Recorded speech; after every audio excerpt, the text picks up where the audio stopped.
엄마 낙타와 아기 낙타가 함께 살고 있었는데 하루는 아기 낙타가 엄마에게 물었습니다. 본래 사람이나 짐승이나 어린 것들은 궁금한 게 많은 것 같습니다. 어머니에게 이렇게 묻습니다. 엄마, 왜 나는 발가락이 긴 게 3개야? 라고 물었습니다. 그랬더니 엄마가 하는 말이 그건 사막을 건널 때 모래 더미에서 미끄러지지 않도록 있는 것이란다. 그렇게 친절하게 설명을 해 주었습니다. 이 아기 낙타는 궁금한 게 더 많습니다. 또 어머니에게 물어봅니다.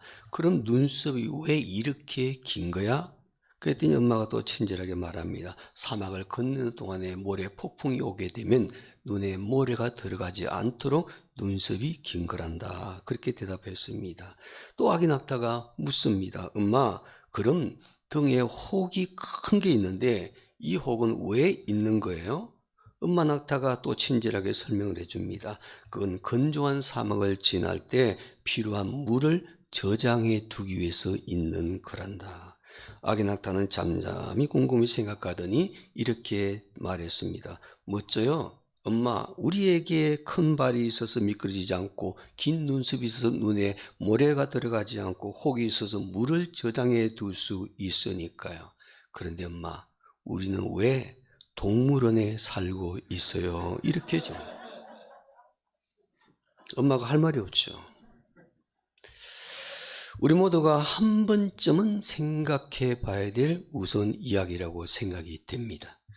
이 엄마 낙타와 아기 낙타는 사막에 살 수 있는 모든 능력을 갖추었음에도 불구하고 동물원에 살고 있기 때문에 그것들을 제대로 활용하지 못하고 있다는 거죠. 어쩌면은 이 낙타 같은 그리스도인이 있을 수가 있습니다. 그리스도인이 되었음에도 불구하고 이 낙타처럼 사는 사람들이 있다는 것이죠.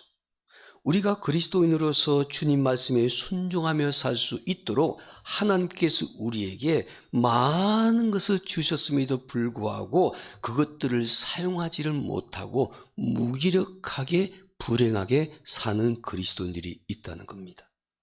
그 가운데 하나가 우리가 주님께서 지상명으로 너희는 가서 모든 족속으로 제자를 삼으라는 말씀을 주셨고 또 능력도 주셨습니다. 그런 모든 자원과 능력을 주셨는데도 그것을 활용하지 못하고 무기력하게 사는 선자들이 있다는 것입니다. 그 재능과 그 능력을 썩혀놓고 현실 속에서 무기력하게 사는 그리스도인들이 있습니다. 봄은 만물이 새 생명을 싹 틔우는 계절이라고 말하죠. 그래서 봄의 중심이 되는 4월 마지막 주일에 우리 교회에서는 새 생명 축제를 준비하고 있는데 믿다가 낙심해서 나오지 않는 사람들, 한 번도 교회의 문턱을 넘어보지 못했던 사람들, 이분들과 함께 초청해서 예배드리고 함께 새 생명 나눌 수 있는 그런 시간이 되기를 원하는데 우리 모두가 함께 이 행사를 위해서 초청받은 모든 영혼들에게 말씀과 기도와 찬양을 통해서 꼭 그 예배를 통해 새 생명을 싹 틔우는 하나님의 역사가 일어나게 되기를 간절히 소망하면서 기도해야 할 줄로 믿습니다. 그러면 우리가 어떻게 해야 새 생명 축제 때 믿지 않는 영혼들을 초청해서 새 생명을 얻게 할 수가 있을까요? 오늘 그 비결을 오늘 본문에서 함께 생각해 보기를 원합니다. 본문에 보면은 예수님의 제자인 베드로와 요한이 등장을 합니다.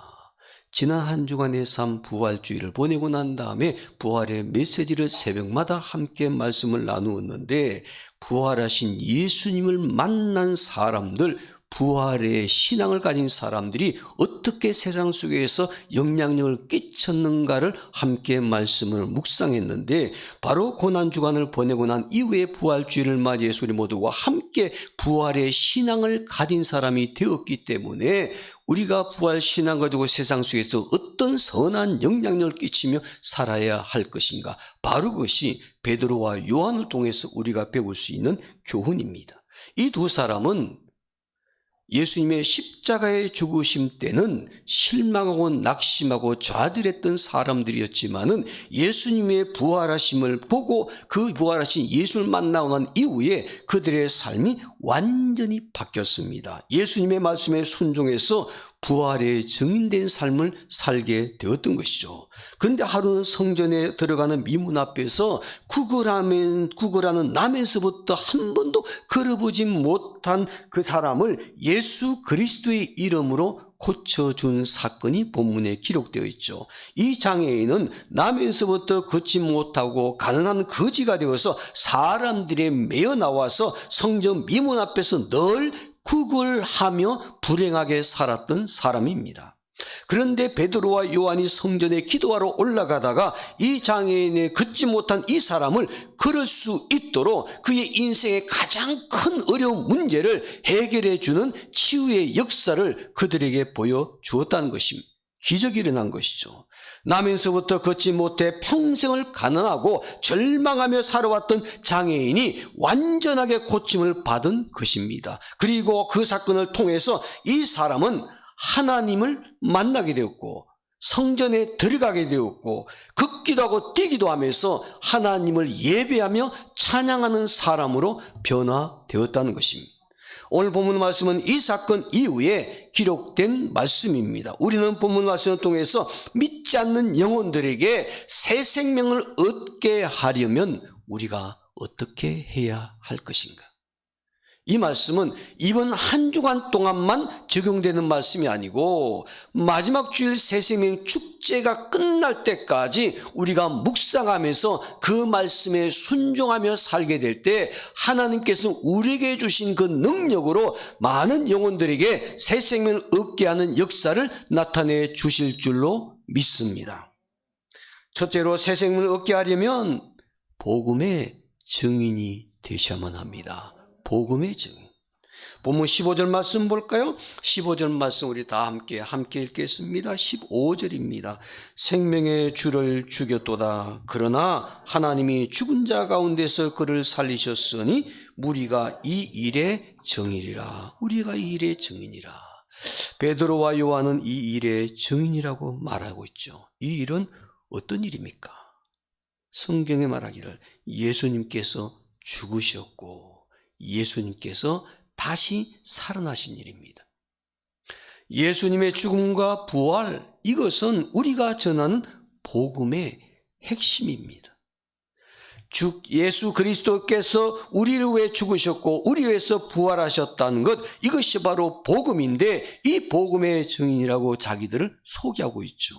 이 말을 보게 되면은 이들이 예수님 말씀에 얼마나 순종하며 살았는지를 알 수가 있습니다. 성에 보니까 예수님께서 감난산에서 성천하시면서 그곳에 모인 사람들에게 이렇게 말씀을 하셨죠. 너무나 유명한 말씀입니다. 오직 성령이 너희에게 임하시면 너희가 권능을 받고 예루살렘과 온 유대와 사마리아와 땅끝까지 이르러 내 증인이 되리라. 오직 성령이 너희에게 임하시면 너희가 권능을 받는다고 했습니다.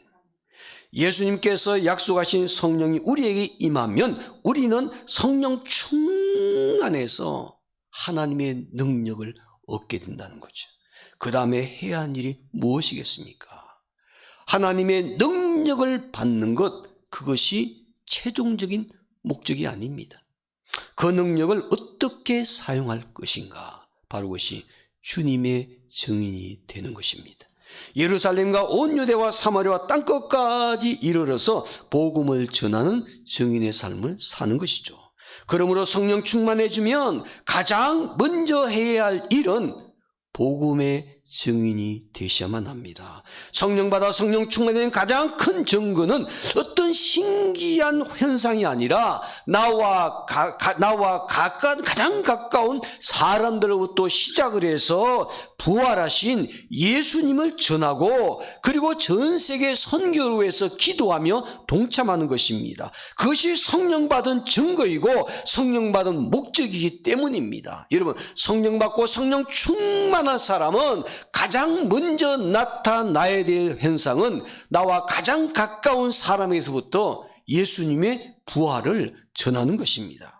본문에 보니까 베드로와 요한이 바로 그런 사람들이었음을 알 수가 있죠. 성령이 임하면 권능을 받아서 예루살렘부터 시작해서 땅끝까지 이르러 예수님의 증인이 되라고 말씀하셨는데 베드로와 요한이 바로 그런 삶을 살게 된 것이죠. 사도행전 2장에 보면요, 120명의 사람들이 다 함께 한 자리에 모여서 기도하다가 성령을 받게 되죠. 그 성령이 각 사람에게 임할 때 그들은 모두가 한결같이 성령 충만을 경험합니다. 그리고 성령의 이끌리심 받아서 막 방언을 하기 시작을 합니다. 이들이 방언하면 무엇을 합니까? 그 당시에 전 세계에서 몰려왔던 유대인들이 이방인들에게 그 나라의 방언대로 그들에게 복음을 전하는 일을 했다는 것입니다. 여러분, 가장 중요한 것은 성령의 권능 받았을 때 그들이 각자의 말로 복음을 전한 자리에 서게 되었다는 것. 그러므로 성령 충만한 사람의 첫 번째 증거는 전도하는 것입니다. 우리는 성인의 삶을 통해서 가장 가까운 곳에서부터 시작해서 나의 가족부터 시작해서 세상 사람들에게 복음을 전해 그 영혼들에게 예수 그리스도의 새 생명을 얻게 해주는 것이 새 생명 축제의 목적입니다. 둘째로, 새 생명을 얻게 하려면 하나님의 능력을 의지해야 합니다. 하나님의 능력을 의지해야만이 새 생명을 얻게 할 수가 있다는 거죠. 본문의 말씀 뭘까요? 3장 12절부터 이하의 말씀 제가 한번 읽겠습니다.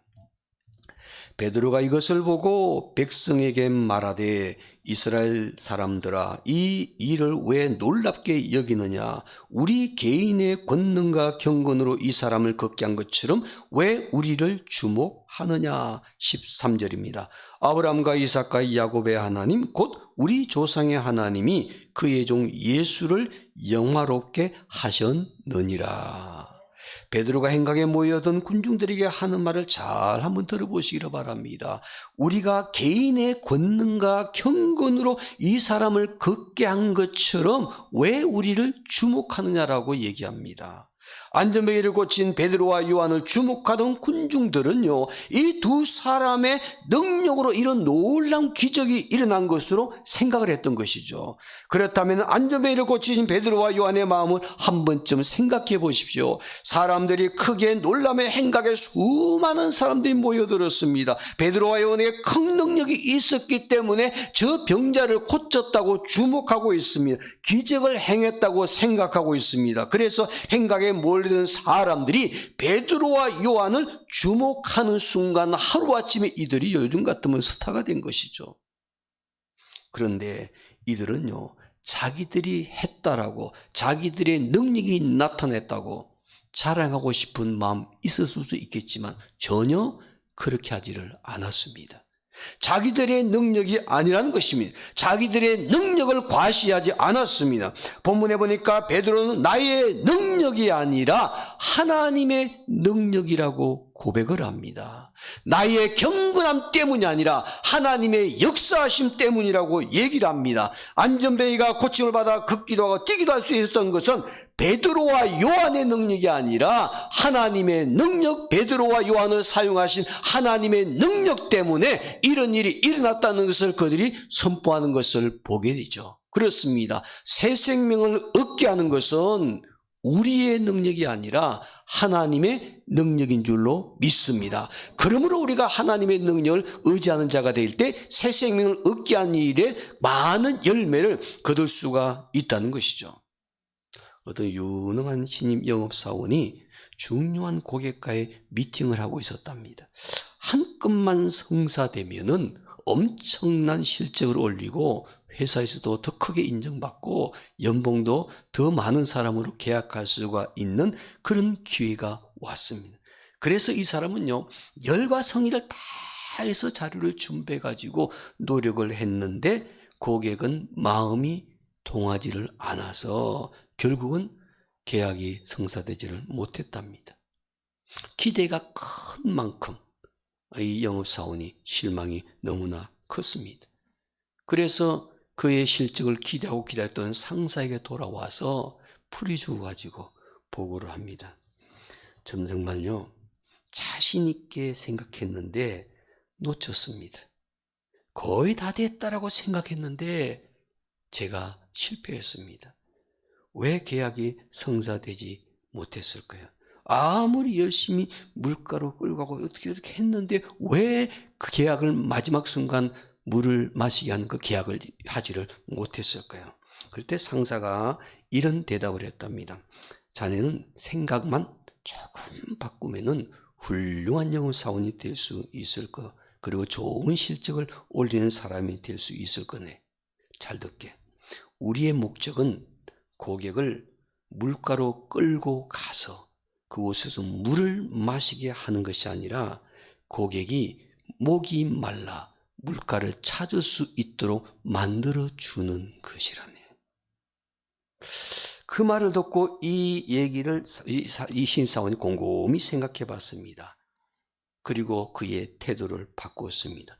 그 이후에는요, 이 회사에서 이 영업사원이 가장 실적을 많이 올리는 사람이 되었다는 일화입니다. 여러분, 우리가 할 수 있는 것과 우리가 할 수 없는 것이 있습니다.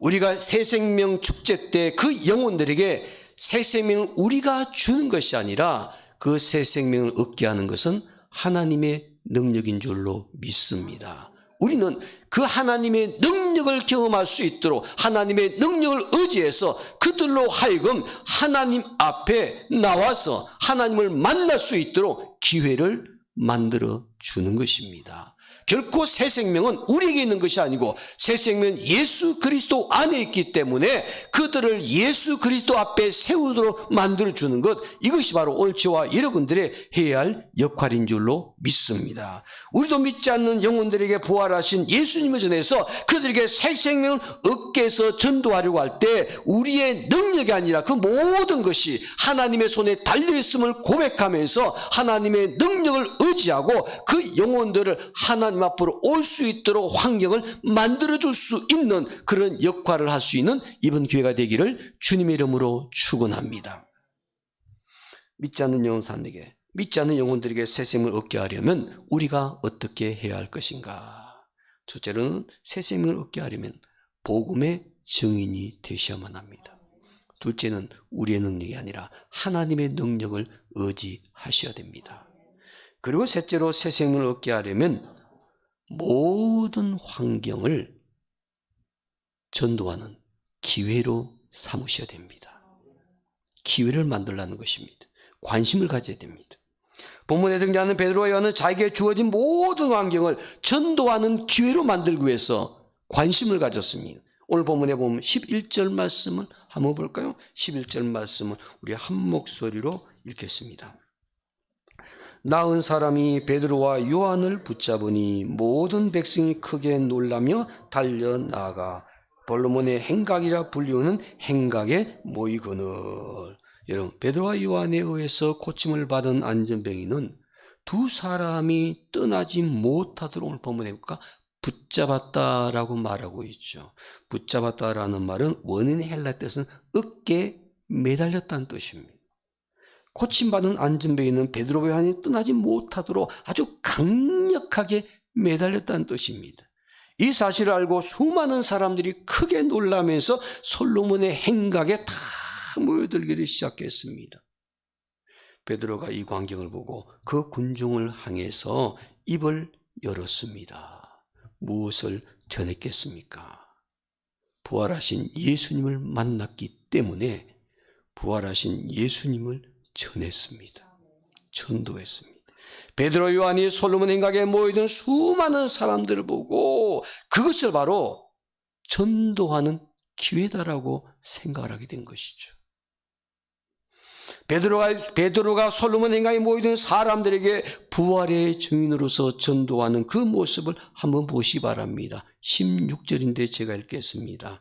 그 이름을 믿음으로 그 이름이 너희가 보고 아는 이 사람을 성하게 하였나니 예수로 말미암아 난 믿음이 너희 모든 사람 앞에서 이같이 완전히 낫게 하였느니라. 남에서부터 안전병이 된 사람이 고침받은 사건 때문에 그것을 보려고 모인 많은 사람들이 행각에 모이는 순간 베드로와 요한은 그 기회를 놓치지 않았습니다. 바로 그 사람들 앞에 전도하는 입을 열기를 시작했습니다. 그는 많은 군중이 모였을 때 그들의 관심사가 무엇인지를 알고 있었지만은 베드로와 요한의 관심은 오직 하나입니다. 내가 부활하신 예수님을 만났기 때문에 그 예수님을 만나야만이 새 생명을 얻을 수가 있다는 것이죠. 그래서 그들에게 그 기회를 놓치지 않고 부활하신 예수님을 전하고 그 부활하신 예수님을 영접해야만이 새 생명을 얻을 수 있다고 강조하는 것을 보게 됩니다. 여러분, 탁월한 전도자는 딱 하나입니다. 모든 기회를 전도의 기회로 활용할 수 있는 사람입니다. 즉 관심이 있어야 된다는 거죠. 아무리 내게 능력이 있을지라도 관심이 없으면 할 수가 없습니다. 하나님께서 나에게 놀라운 능력 주시고 뭐든지 할 수 있는 거 다 채워주셨지만은 그것을 할 수 있기 위해서는 우리가 무엇보다도 영혼에 대한 관심이 있으셔야 됩니다.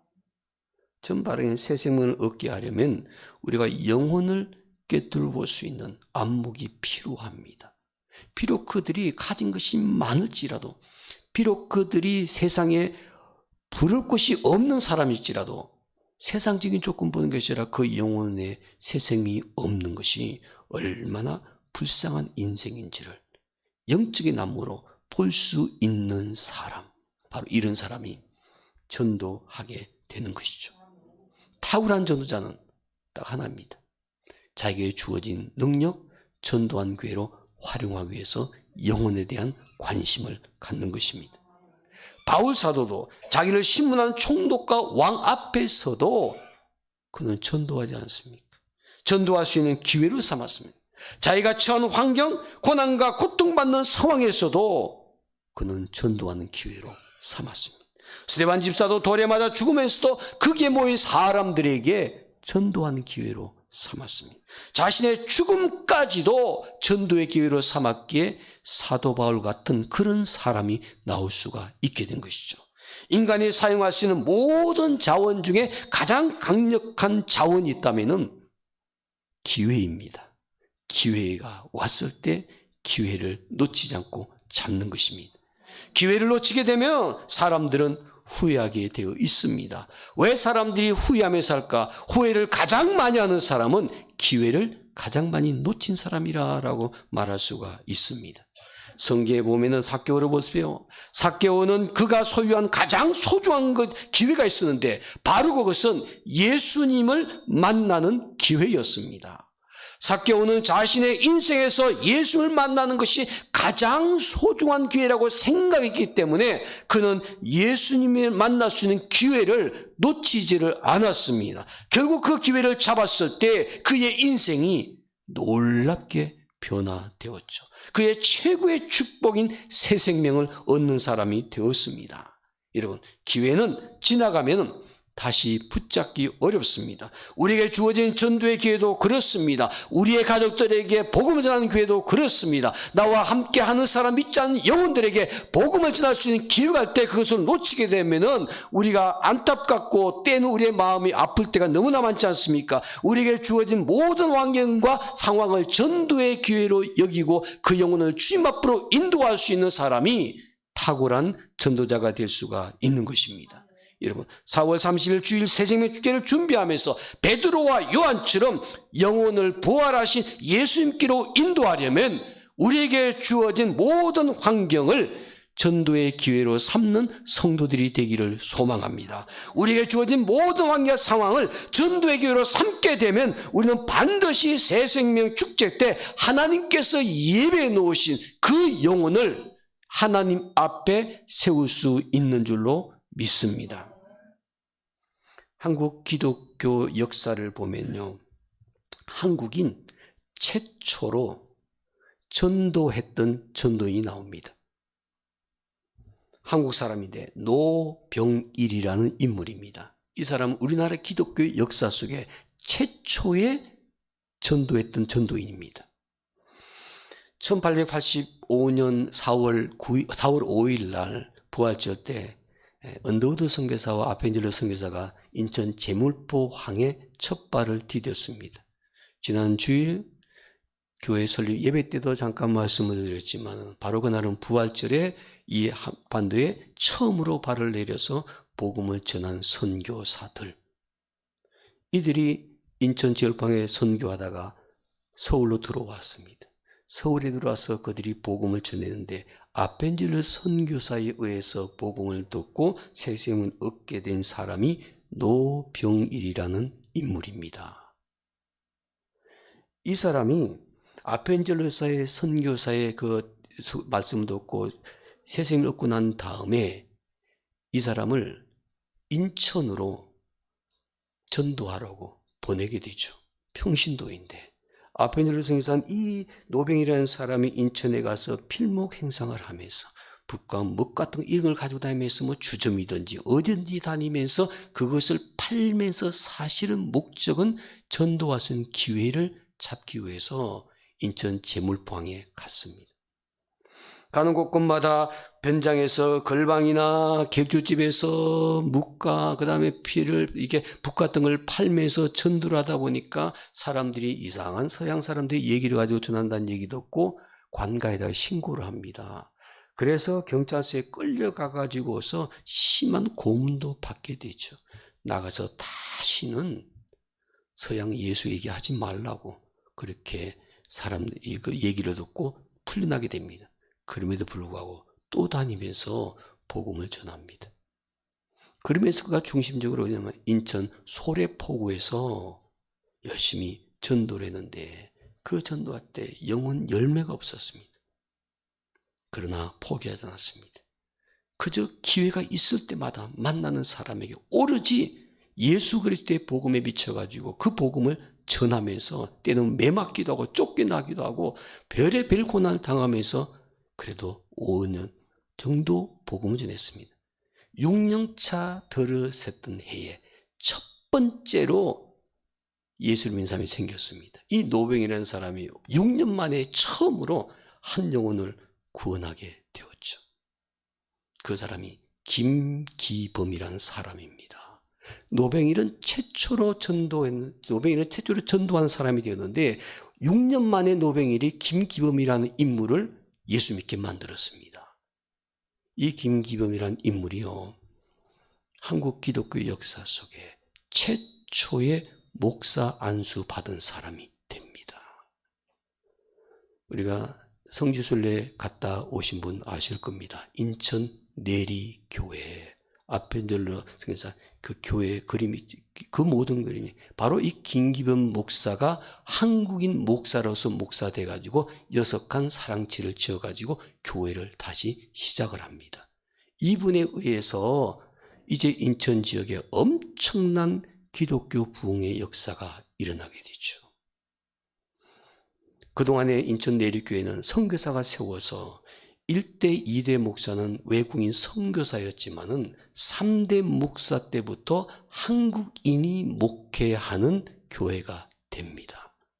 그 교회 목회자가 바로 김기범 목사가 된 것이죠. 지금 인천에서 대표적인 교회입니다.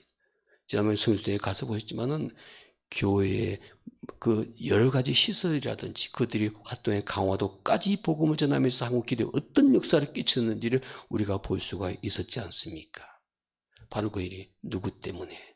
성경말, 기독교 역사 말하면 노병일이라는 한 사람 때문에 6년 만에 한 영혼의 생명을 구했더니 그 생명이 한국 기독교의 최초의 목사가 탄생했고 인천을 대표하는 인천 내리교회가 세워지게 되었던 것이죠. 사랑하는 성분, 우리가 하는 일 어떤 열매를 맺을지 아무도 예상할 수 없습니다. 내가 누구 한 사람을 전도했을 때 그 영혼이 새 생명을 얻게 되어서 그 사람이 훗날 어떻게 하나님께 쓰임받을지 우리는 예상할 수 없습니다.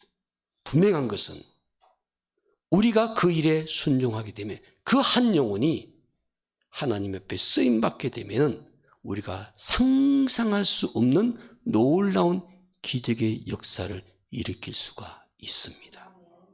그저 우리는 순종할 뿐입니다. 새 생명을 얻게 한 이 일에 모두가 함께 한 영혼을 귀하게 여기고 관심과 고용을 주님 앞에 세워서 하나님께 쓰임받을 수 있는 그런 사람으로 세워서 하나님의 사람을 세워 세상을 변화시키는 교회의 비전을 아름답게 이루는 일에 다 함께 헌신할 수 있게 되기를 주님의 이름으로 축원합니다. 기도합니다.